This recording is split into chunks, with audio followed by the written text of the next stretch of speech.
ওই ব্যক্তি সৌভাগ্যবান যে ব্যক্তি নিম্নবর্ণিত 5টি আমল বেশি বেশি করতে পারবে।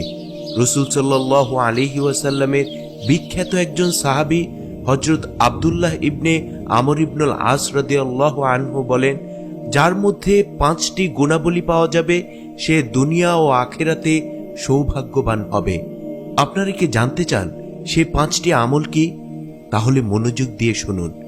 1 নম্বর হচ্ছে, যে ব্যক্তি বেশি বেশি লা ইলাহা ইল্লাল্লাহু মুহাম্মাদুর রাসূলুল্লাহ জিকির করবে, যার অর্থ হলো আল্লাহ তাআলা ছাড়া কোনো ইলাহ নেই আর মুহাম্মাদুর রাসূলুল্লাহ সাল্লাল্লাহু আলাইহি ওয়াসাল্লাম আল্লাহ তাআলার রাসূল।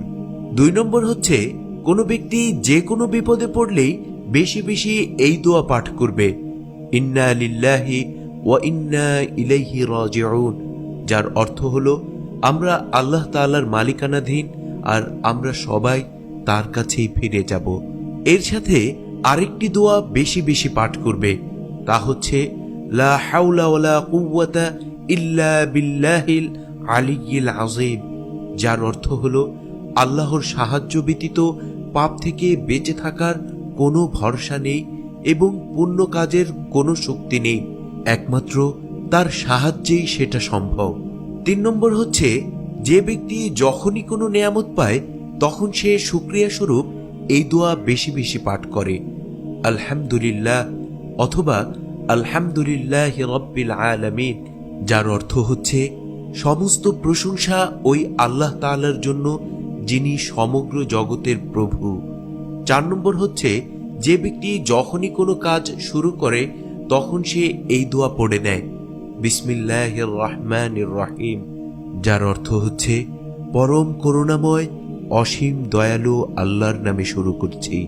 5 নম্বর হচ্ছে, যে ব্যক্তির দ্বারা কোনো পাপ কাজ হয়ে যায় ওই ব্যক্তি সাথে সাথেই অনুশোচনা করে আর বেশি বেশি এই দোয়া পড়ে, আস্তাগফিরুল্লাহাল আলিয়্যিল আযীম ওয়া আতুবু ইলাইহি, যার অর্থ হচ্ছে মহান আল্লাহ তাআলার কাছে ক্ষমা প্রার্থনা করছি এবং তার কাছে তওবা করছি। উপরোক্ত এই 5টি আমল যদি কেউ তার অভ্যাসে পরিণত করতে পারে তাহলে সে দুনিয়া ও আখিরাতে কামিয়াব হয়ে যাবে, সে সৌভাগ্যবানদের অন্তর্ভুক্ত হয়ে যাবে। আল্লাহ তাআলা আমাদের সকলকে এই 5টি আমল অভ্যাসে পরিণত করার তৌফিক দান করুন, আমিন। প্রিয় ভাই ও বোনেরা, আজকের আলোচনা যদি আপনাদের ভালো লেগে থাকে অবশ্যই আপনারা আলোচনাটি শেয়ার করে দেবেন এবং অন্যদেরকে এই আমলগুলো করতে উৎসাহিত করবেন। আপনাদের প্রচারের মাধ্যমে কেউ যদি এই আমলগুলো করতে অভ্যস্ত হয়ে যায় তাহলে এর সওয়াবের ভাগীদার আপনারাও হবেন ইনশাআল্লাহ। আল্লাহ তাআলা আমাদেরকে কবুল আর মঞ্জুর করুন, আমিন।